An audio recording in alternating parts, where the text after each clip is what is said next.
بسم الله الرحمن الرحيم الحمد لله والصلاة والسلام على رسول الله وآله وصحبه ومن اهتدى بهداه أما بعد السلام عليكم ورحمة الله وبركاته. Today we will begin the actual study of the hadiths of Kitab al-Buyu' from Umdatul Ahkaam. And the first hadith and the second hadith that we will take now. The first one was narrated by Abdullah ibn Umar ibn al-Khattab, may Allah be pleased with him and with his father.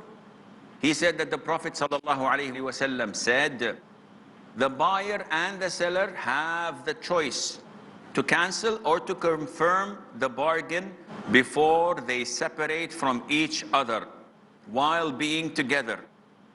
This is first part. The Arabic, al-bayyi'ani bil-khiyar ma lam yatafarraqa. The two people buying and selling, they have the option either to go ahead or to cancel, as long as they are being together.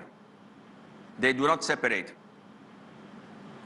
The second part of the hadith, or one of them gives the other the option to choose. Therefore, if one gives the choice to the other and the deal was done, the deal is final. The second hadith is related, so we will take it as well. Narrated by Hakim ibn Hizam, may Allah be pleased with him. He said that the Prophet ﷺ said, both the buyer and the seller have the option of cancelling or confirming the bargain unless they separate. If they speak the truth and mention the defects, then their bargain will be blessed. And if they tell lies and conceal the defects, their transaction would lose the blessing, the barakah, from or of Allah. And this was reported in al-Bukhari. Let's go now and to explain the two hadiths. Hadith Ibn Umar, Hadith Hakim ibn Hizam. The Prophet is saying, alayhi salatu salam, that the buyer and the seller have the choice. What kind of choice? This is known in Fiqh as al-khiyar, the choice. And this is from the Prophet ﷺ, meaning it is part of the religion. But the Prophet gives us some conditions. The most important condition is that we do not separate. What is meant by separation? What is known to most of us as acceptable separation? So if you are in a house and you make the transaction and you go to the upper floor or you leave the house, then the deal is final. And I will explain to you again how this is going to take place. Islam gives the choice to the Muslims if they make the wrong decision. Now sometimes I'm with you in a room and I see your watch, and it's, wow, beautiful watch. I want to buy it. And it so happens that the other person doesn't want the watch. Says, okay, how much you're buying it for? And he'll say, I'll take it for 1,000. And the man says, I accept. Takes off the watch, puts it on the table. The man takes his wallet, puts the 1,000 on the table. The man takes the money, the man takes the watch. Wow, beautiful watch. The guy says, beautiful money. But while still in the room, after an hour, after 2 hours, they have lunch, they talk, they speak, they have desserts, they do whatever they want. After a while, they did not separate physically. After a while, one of them changes his mind. I said, listen, I think 1,000 is little. I want my watch back. Or the other one says, Akhi, take your watch. 1,000 is a lot of money. I don't want your watch anymore. Is this permissible? The answer is yes. Is it mandatory upon both? Because I sold you the watch, I'm not willing to take it. Khalas, I have the money, I don't want to. No, the Prophet tells us that this is mandatory. Both of us have to accept. If one does not want to continue with the transaction, it is a must. The condition is that we are in the same room. Okay, what about if I take the money of the watch. I gave the watch to my friend and I said, 1 minute please. And I leave the room and I come after 5 minutes. And when he changes his mind, he says, okay, khalas, I changed my mind. Give me my money. I said, it's done. The deal is final. He said, I changed my mind. He said, yo, the Prophet said, as long as they do not separate, I separated. What is the ruling on that? The ruling is haram. This is not permissible and it's not accounted for. One would say, it was reported that Ibn Umar, may Allah be pleased with him, used to do this. And he's the narrator of the hadith. He used to separate. He buys something, he used to say 1 minute and he goes and he comes back. So the deal is final. Well, scholars said that Ibn Umar, may Allah be pleased with him, did not know that there is another hadith where the Prophet says, alayhi salatu wasalam, that you should not leave the room so that you enforce the sale. If you intended to do this, no, this is haram. But if you separate naturally, if he says, listen, I'm going to buy a cheeseburger and come, and he goes to buy cheeseburger and comes, he says, I changed my mind. Khalas, it's final. He cannot change his mind because we separated without the intention of breaking the deal or making the deal. So this is the main condition. The Prophet also says, alayhi salatu salam, or you give the choice. What kind of choice? You and I are buying and selling. I have my merchandise, you have your money. Before we make the bargain, I say to you, listen, you do not have the choice. Once we say the deal is done, it's done. Do you agree? He says, I agree. Khalas, I agree, you agree, the deal is done. After 5 minutes, he says, I changed my mind. Can he? The answer is no, because there is mutual agreement that the choice is gone. So this is what is meant by al-khiyar, or the choice of, they call it al-majlis, where we are gathering together. This is in Arabic called khiyar al-majlis. And the choice has a number of different kinds, not only of the majlis. So let us first see if we understand the concept or not. Do we all understand the concept? I go to a place that sells jewelry. I buy a necklace for my wife. I give him the money. He puts it up in a box and he gives it to me. Now I'm talking about what? Islamic transactions. I'm not talking about what is applicable now. Now the minute the buyer catches the money, you see a very yellow smile. Khalas, ya akhi, no akhi, don't give me this stuff. I'm not your akhu, I'm not your brother, and you're not my brother. This is money. I'm talking about the Islamic transactions. Why? Because Islam purifies the hearts.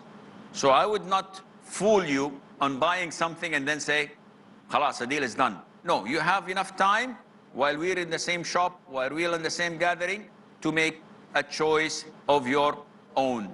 Now, the Prophet ﷺ goes on in hadith Hakim ibn Hizam, and he clarifies to us the same concept, that the buyer and seller have the choice. But scholars say that there are a number of different choices.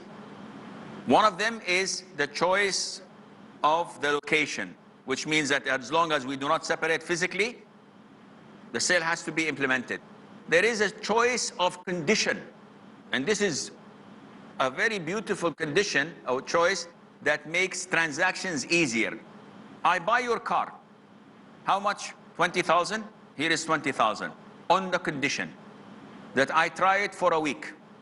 If I don't like it, I'll bring it back and I take my money back. Accept? And the man says, accept. So this is called the choice of condition. I put a condition. I rent the house from you. This is 1 month in advance, but I will try it for a week. If I don't like it, you give me back the money. He says, yeah, but I will deduct the amount of 1 week. So this is in agreement, no problem.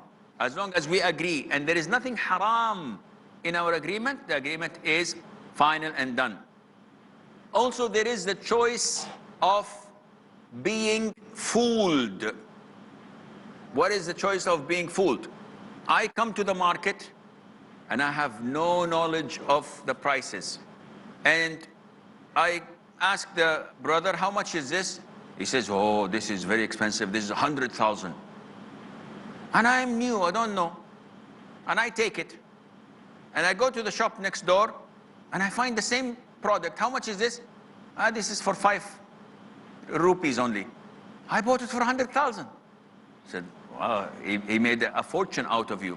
This is the choice of being fooled and the choice of ambiguity. This is not acceptable. There is the choice of making something different to what it is really is. When you have a car, before you sell it, what do?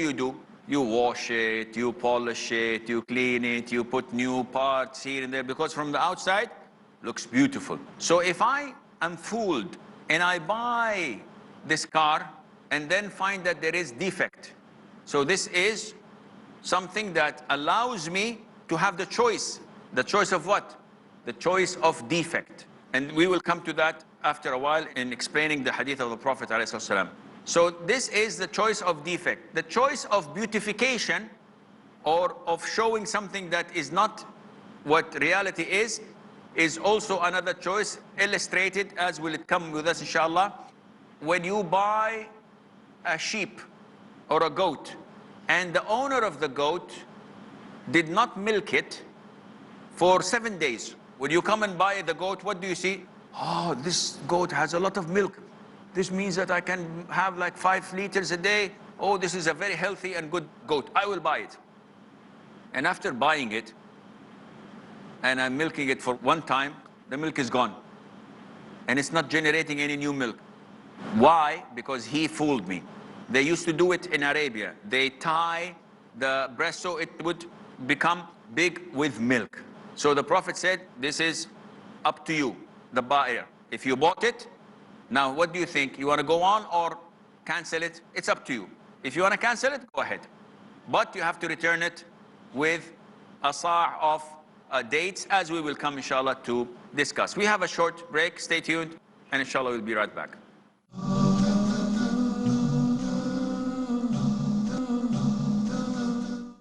Assalamu alaikum and welcome back. So the udder of the goat or of the sheep, once it is tied, it looks bigger than what it really is. So after milking it, you discover that you have been fooled. You have the choice.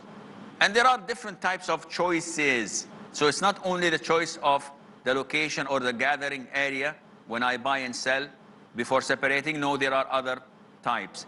And we have also other explanations to do. Maybe we will take it quickly and then go for the questions. The Prophet ﷺ in the hadith of Hakim ibn Hizam told us about the reasons that we can get blessing of transactions. What are they? Being honest and showing the defects. And no Muslim would hide things from his brother Muslim. Otherwise, his Islam is not complete. Ya Sheikh, I'd like to sell my car, but nobody is going to buy it if I say that it had 6 accidents and 5 rollovers and 10 times the engine broke. Okay, no problem, nobody buys it, alhamdulillah. But to sell it to someone and not say anything, what will happen? The Prophet tells us that if you sell a product and you are honest and you tell the truth and you expose what's wrong in it, Allah will bless the transaction. Even if you get very little money, the money will be blessed by Allah. And the car or the merchandise will be blessed by Allah. Blessing comes from Allah. We need the blessing of Allah in everything we have, in our money, in our health, in our food, in our houses. So if you seek blessings other than Allah, you're doomed. And if you conceal the defects, if you don't tell him, listen, the tire is not good, it's flat, the engine has oil in it, or this or that. If you conceal and you lie, Allah would take the blessing of your transaction. So even if you sell it for $1 million, so I have $1 million, I'm a millionaire. What happens next? Your child is ill. Take him to the hospital, they take 200,000 for operation. You make an accident with your car, it's not insured, you give another 300,000. You get illness, you get debts, you get things to pay, the money is gone. There is no barakah. But that first person with 1,000, Allah has blessed it so much, it lasted for a year. And it's generating a lot of barakah to the house. So this we have to always keep in mind. Do we have any questions? Let's start from the right. Yes, the brother at the end. My question is based on the fourth point which you said. One should possess that object which he is selling. So if I find any natural resource, for example gold, silver, or any antique, for example a coin or anything, old coin, so does it make it permissible for me to sell that, or it's a government property or something? It's called as a rikaz. And this is the treasure found by someone in the ground. So what's the ruling on that? Zakat is due on a number of things, and among them is the things that you find buried in the ground, whether in your property or in the desert, providing it is something that has the seal of disbelievers, meaning it's a treasure of pre-Islamic origin. In this case, yes, and you can utilize it. You have to pay 1/5 of it, if I recall correctly, to the treasury of the Muslims, Bayt al-Mal. If you find gold or silver or minerals in your property, then again this depends on the Muslim ruler who rules your country. And of course, by default, it depends on the government's regulations. Some countries say that the property and what's in it is yours. In this case, if you find a gold mine, alhamdulillah, it's mine. Some countries say, no, this is for the whole population. We'll give you a compensation and we will confiscate it from you. So I hope this answers the question. From the left, yes, the brother. Sheikh, as you said, a man purchases a thing for $100, and when he goes to the next shop, he realizes that the thing is of only 5 rupees.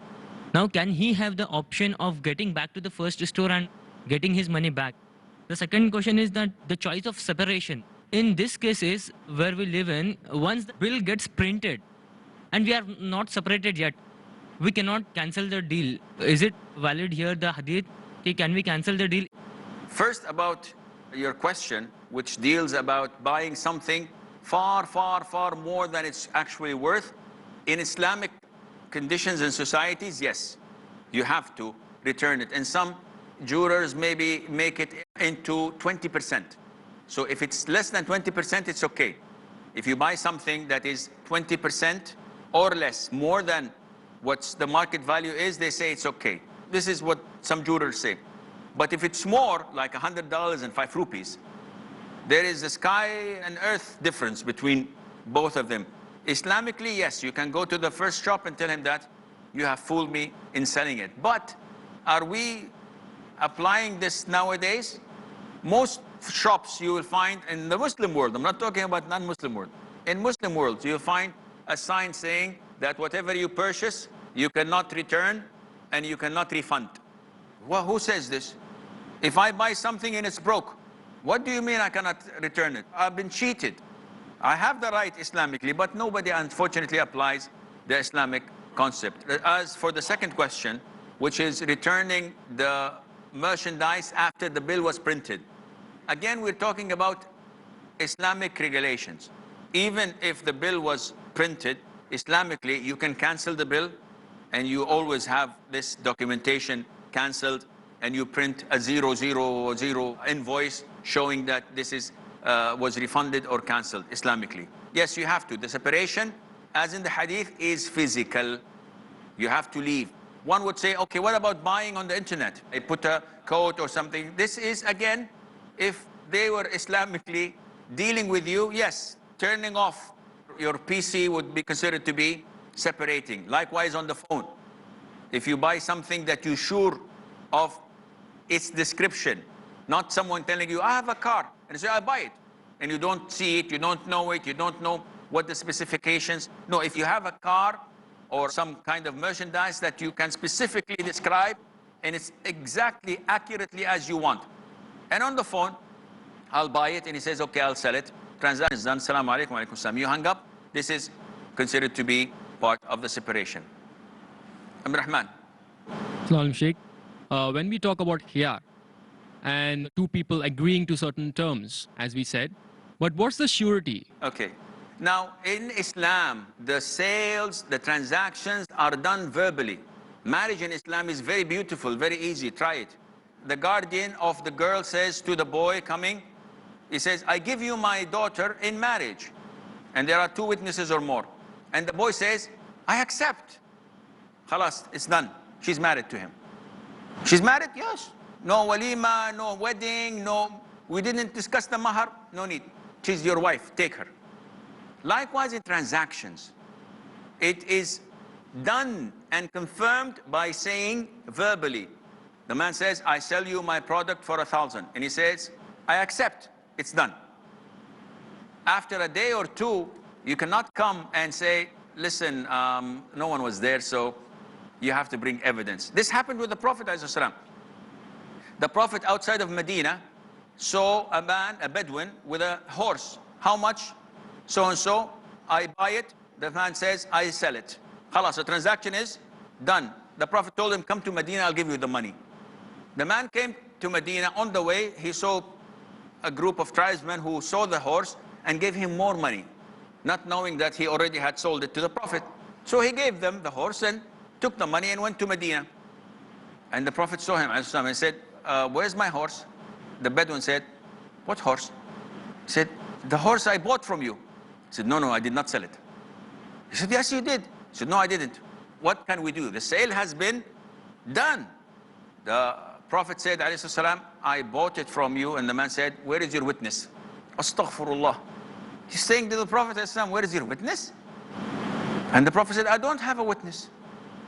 Khuzaymah ibn Thabit, may Allah be pleased with him, stood up and said, I testify, Prophet of Allah, that you bought the horse from him. He said, Khuzaymah, how do you testify on something you do not see? He said, Prophet of Allah, I believe that the revelation comes to you from the heavens. Don't you want me to believe you in a horse? So the Prophet laughed, alayhi salatu salam, and made his testimony, Khuzaymah, may Allah be pleased with him, of 2. Usually you need 2 men to testify on something. The Prophet made his testimony as of 2 because of that incident. So transactions happen by selling. Someone proposes, I give you my merchandise for this much, and you say, I accept, khalas, it's done. Nowadays, unfortunately, because people are more of cheating and lying, they have to authenticate this. But Islamically speaking, if you go back on your transaction after we have done it, you are sinful at the sight of Allah.